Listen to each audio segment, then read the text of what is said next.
everybody. Welcome to Frivolous Views. My name is Carlene. It is my views that are frivolous. So today I want to talk about a book called Firefall by J.D. Glass. Now, full disclosure, I know J.D. I've known her for many years, but it has also been a number of years since she and I have connected um, and talked. So when I heard she had a new book coming out, I was like, gotta have that. So let's talk about Firefall. Firefall is a difficult book to categorize. It doesn't fit super neatly into one category. It is without a doubt action adventure, without a doubt. Um, our main character, Benny, um, is an EMT, an emergency medical technician in New York City, but she's also a smoke jumper.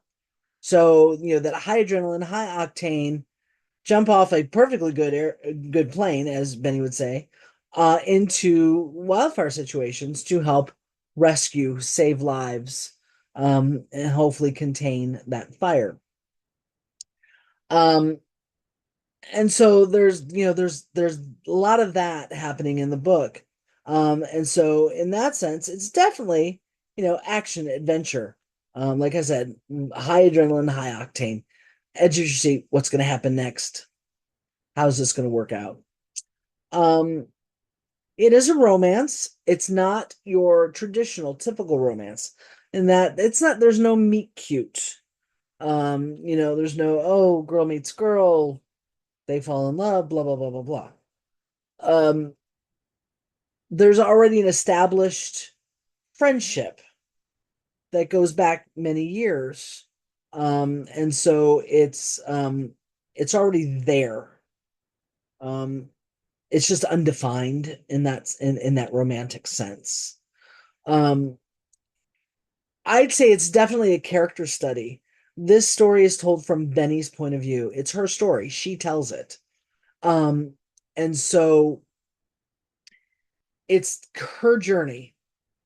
And she's asking herself, um, at some point, some very existential questions. There has been trauma in Benny's life. Some of that trauma is defined, some of that trauma is sketchily defined, some of it is undefined. But there's been some trauma, and she is now dealing with trauma. And I'm not saying anything that's not on the back cover of the blurb. She experiences an injury, and now she has to kind of ask herself very serious existential questions about who she is, about what she does, about her purpose, um, about why she does what she does. And so it takes us on her journey. And in that sense, we see character development in Benny, pretty much only in Benny. We see a little bit in her friend Tori. Tori is her best friend, another EMT. It's her partner in the ambulance. Um, but for the most part, we don't get a lot of character development from the other characters in the story, and that's okay because it's Benny's journey. It's about her and her story. Now, who are the other characters? The other characters, like I said, there's Tori, her partner in the ambulance, and her best friend. Tori's wife, Jean. Uh, Jean is also very good friends with Benny. They are writing partners. Um, because one thing that Benny is an EMT and a smoke jumper by day, but her passion is also comic books, and she works with Jean. Now there's also her friend Trish, who was an EMT in New York, but has moved on to full-time smoke jumper in California.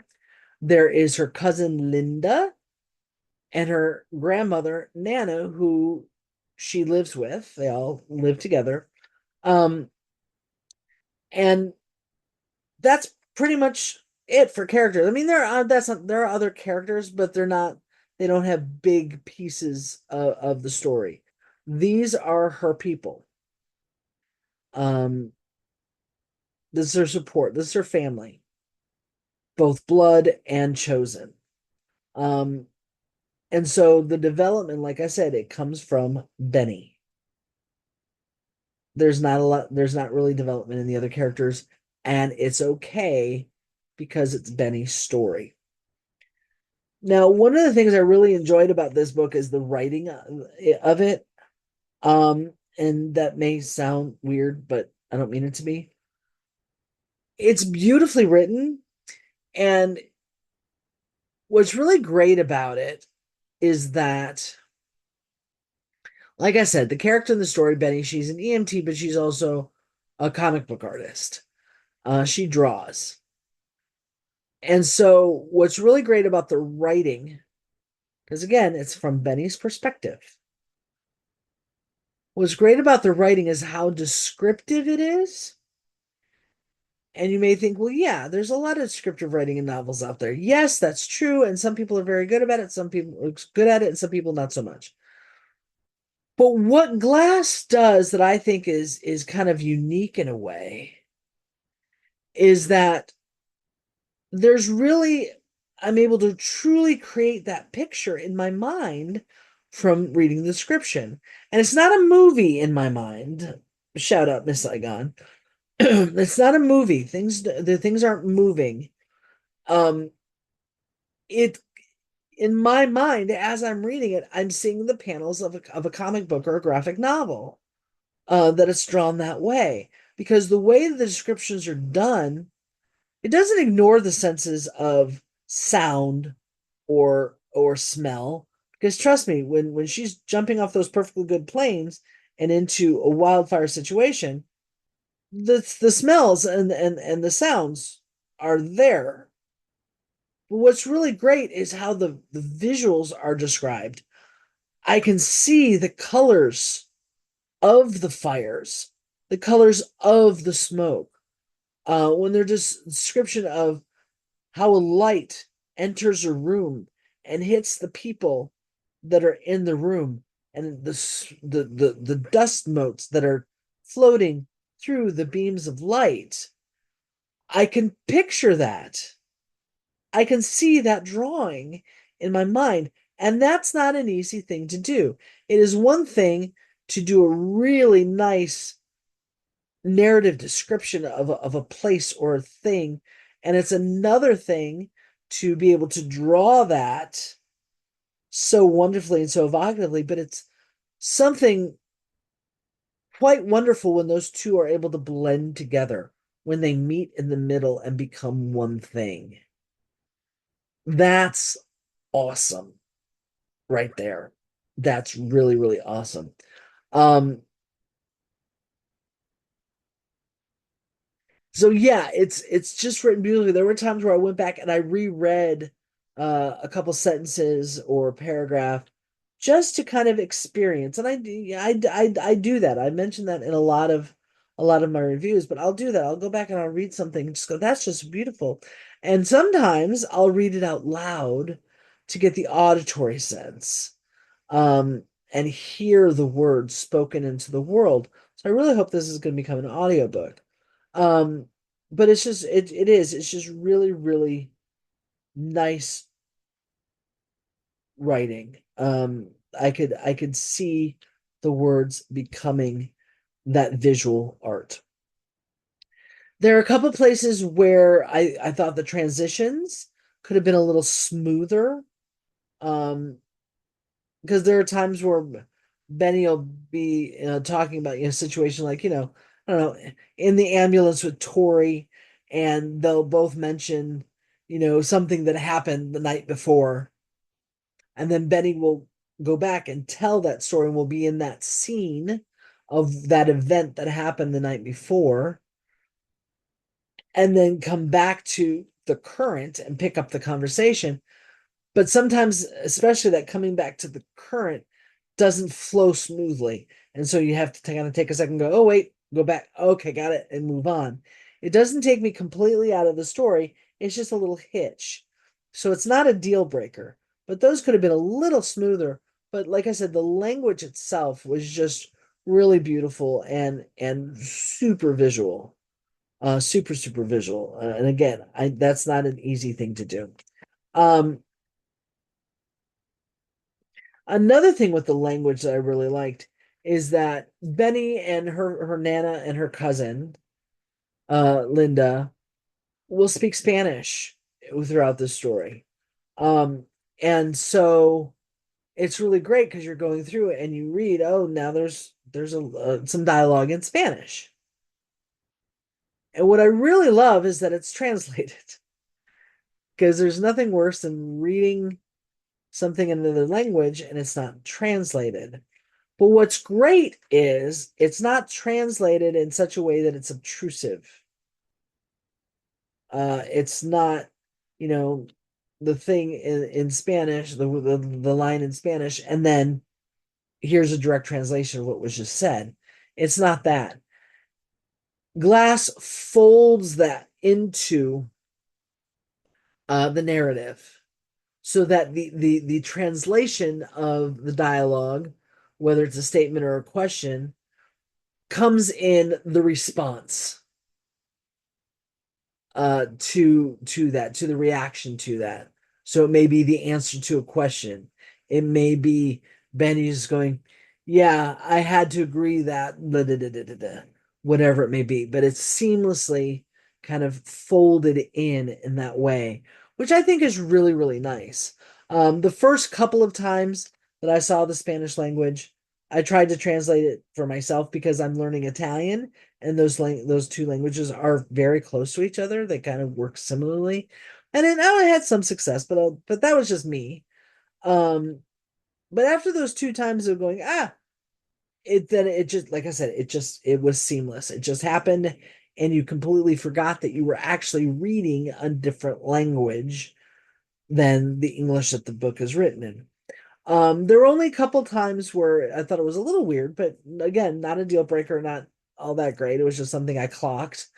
That it was, her grandmother would say something and the dialogue would be in English, but then the tag would be Nana said in Spanish. So I thought that was a little weird, but again, I just clocked it and moved on. It didn't take me out of the story, so it wasn't any kind of a deal breaker. Um, so that was really nice. And I really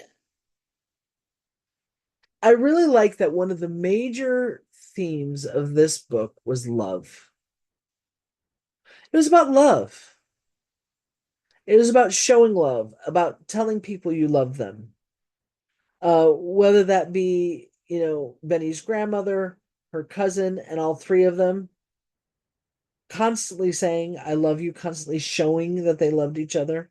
Whether it was Linda making coffee for Benny as Benny was getting all of her gear together to go out on a call, or whether it was her grandmother sending her off onto these smoke jump assignments with a blessing and prayers.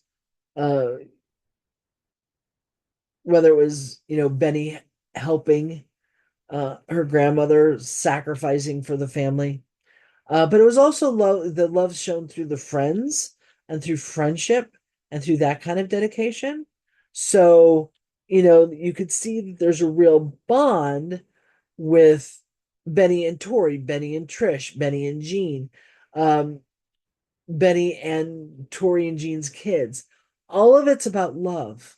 And that was so nice about that is that there was no external conflict in relationships for Benny. There was no, oh, I'm fighting with my best friend, or oh, I'm fighting with, my cousin. It wasn't that. All of the conflict came from within her again, because this is a character study. It was an internal existential kind of conflict. It didn't come from outside. And so it was nice to see this group providing a foundation, providing that support, providing that love, uplifting, guiding gently, um, you know, with what they all needed to do. It was really beautiful because in this world right now we need more of that. So thank you, JD Glass, for providing that for us and showing us that family, whether blood or chosen, can be functional, um, and can work nicely. Um, because I'm doing honest reviews, I do need to mention that there was one thing that within the story and then later I just kind of said, what happened to? And I'm not going to say what it was because I'm not going to spoil. But I didn't feel like it was resolved.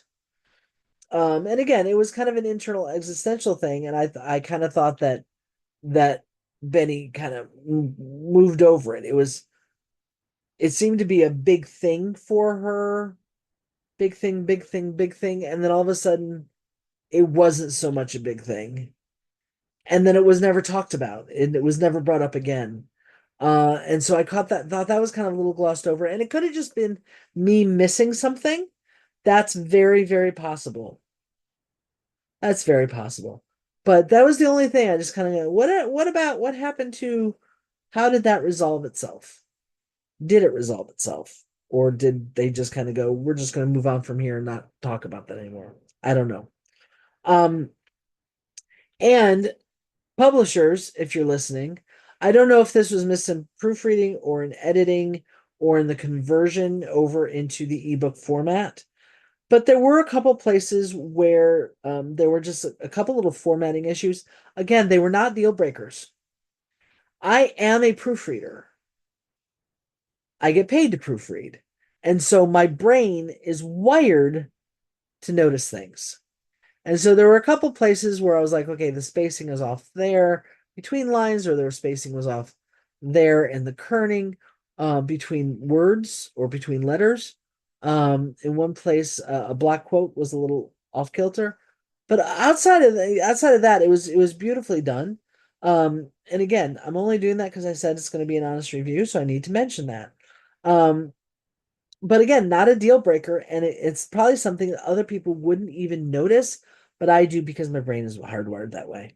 So not a big deal. So here's what it comes down to. Firefall by J.D. Glass is a really nice book. It's a really good book. I enjoyed it quite a bit. Um, and I will likely read it again at some point. It's a reread. Um, I'm going to put the link for it in the description below so that you can go purchase it. Like I said, if you go today, September 2nd, it is not yet on sale. It is on pre-order, but if you go tomorrow, September 3rd, it'll be available for sale and you can download it immediately and start reading. Um, and you'll want to just keep reading it. It's that good. Um, but yeah, get this book. Now I'm hoping that I'm gonna be able to schedule a time to have a chat with JD on my channel, which will be fun because I do want to catch up with her. I want to talk to her about what she's been up to, talk to her about this book, and talk to her about what's coming in the future. Because, like I said, this is the person, and she's super talented, and I know she always has things going on in all different mediums. So whether it's a book or a graphic novel or artwork or film, there's always something happening. So I want to talk to her more about that. So I'm hoping we're gonna be able to schedule that and it'll be on this channel. So in the meantime, please like this video, please subscribe to my channel, and drop a comment. Let me know when you read the book. What did you think of it? Because remember, I'm one person. This is just me. These are my thoughts, my opinions, and what the hell do I know? You can agree with me, you cannot agree with me. So let's have a conversation in the comments. A nice conversation, a kind conversation, one that is not rude, one that is constructive. I have no problems. Because you know what? I may have missed something and you may change my mind. Or I may go, let me tell you why I disagree with you. Or you may pick up something that I missed. Whatever that may be. Let's have that conversation.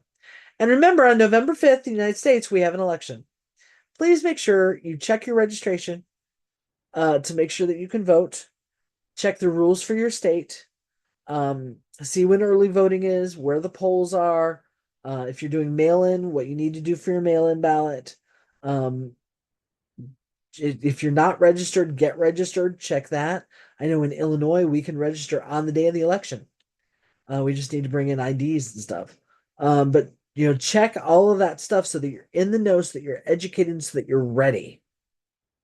And remember, nobody knows your vote. So once you get in that voting booth, whose name you mark off is up to you. But let's get out the vote. Let's not rest on our laurels. Let's not sit back and think our votes don't count, because 2016, 2018, 2020, 2022 proved to us that every vote counts. So get out there and vote. So again, thank you so much for being here. I really appreciate it. I hope you have a great, great day, and I hope you enjoyed this video. Take care.